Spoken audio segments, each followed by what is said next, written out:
আপনারা যারা ভাবতেছেন আমার জামাই অ্যারেস্ট হয়েছে আর কোনোদিন বের হবে না, ওদের জন্য এক বালতি সমবেদনা। আমরা কারি কারি বান্ডিল বান্ডিল টাকা ছেড়ে আমার জামাইকে নিয়ে আসবো।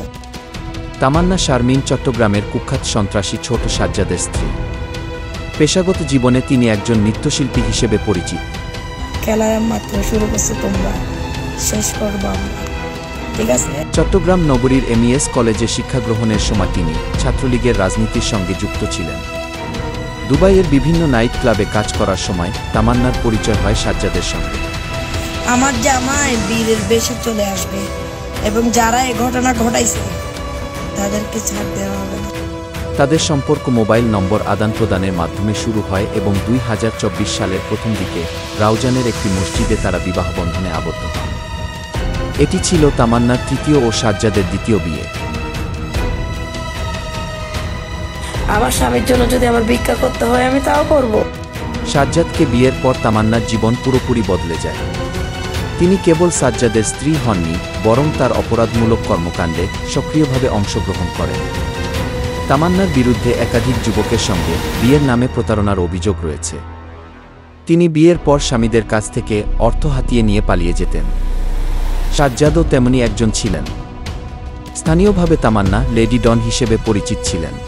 আমার জামাই গতকালকে রাতে অ্যারেস্ট হয়েছে, এটা নিয়ে তো হাই উল্লাস করার কিছু নাই, ঠিক আছে? মামলা যখন আছে অ্যারেস্ট হবেই। অন্যদিকে ছোটবেলায় অসহায় অবস্থায় বেড়ে ওঠা সাজ্জাদ তার মায়ের মৃত্যুর পর নজু মিয়ারহাট এলাকায় একটি মুরগির দোকানে কর্মচারী হিসেবে কাজ করতেন। সেখান থেকেই তিনি অপরাধ জগতে প্রবেশ করেন এবং দুর্ধর্ষ সন্ত্রাসী সাজ্জাদ আলী খানের অনুসারী হয়ে ওঠেন। জমি বিক্রি, নতুন বাড়ি নির্মাণে চাঁদাবাজি, মারামারির মতো অপরাধে জড়িয়ে তিনি কুখ্যাত হয়ে ওঠেন। 2024 সালের 29 আগস্ট বাইজিদ বোস্তামি এলাকায় সাজ্জাদ প্রকাশ্যে দুই ব্যক্তিকে গুলি করে হত্যা করেন। এরপর তিনি পালিয়ে গিয়ে রাউজান এলাকায় আশ্রয় নেন। এতদিন আমরা পলাতক ছিলাম, এখন তোমরা পলাতক থাকার বেলা। সাজ্জাদ গ্রেপ্তার হওয়ার পর তাকে জামিনে ছাড়িয়ে আনতে তামান্না বিভিন্ন ভয়ঙ্কর হুমকি দেন এবং ফেসবুক লাইভে এসে আইনকে চ্যালেঞ্জ করেন। তিনি প্রকাশ্যে বলেন, আমরা কারি কারি টাকা দিয়ে সাজ্জাদকে জামিন করাব। তামান্নার এসব কর্মকাণ্ড তাকে আলোচনার কেন্দ্রবিন্দুতে নিয়ে আসে। তিনি লাইভে স্বীকার করেন যে তার স্বামী সাজ্জাদ একজন সন্ত্রাসী।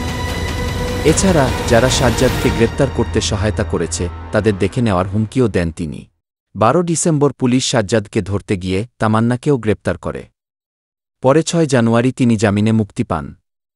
জামিন পাওয়ার পর তিনি বাইজিদ বোস্তামি থানার ওসি আরিফুর রহমান সহ কয়েকজন পুলিশ কর্মকর্তার বিরুদ্ধে মামলা করেন।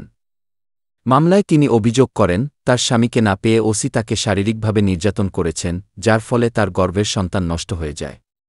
আমি সরকারের কাছে আমার সন্তান হত্যার বিচার চাইছি।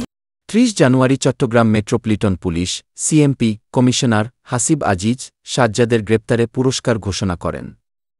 তার আগের দিন সাজ্জাদ ফেসবুক লাইভে এসে ওসি আরিফুর রহমানকে প্রকাশ্যে হুমকি দেন। পুলিশ জানায়, গ্রেপ্তারের পর সাজ্জাদকে চান্দগাঁও থানার মামলায় জিজ্ঞাসাবাদের জন্য আদালতে রিমান্ড আবেদন করা হলে 7 দিনের রিমান্ড মঞ্জুর করা হয়। বর্তমানে সিএমপির মুনসুরাবাদ ডিবি কার্যালয়ে তাকে জিজ্ঞাসাবাদ করা হচ্ছে। সিএমপি কমিশনার হাসিব আজিজ জানান, এখনও সাজ্জাদের কাছ থেকে গুরুত্বপূর্ণ কোনো তথ্য পাওয়া যায়নি, তবে তার স্ত্রী তামান্নাকেও শিগগিরই পুনরায় গ্রেপ্তার করা হবে। শাওন হাসান, জাগো বাংলা টেলিভিশন।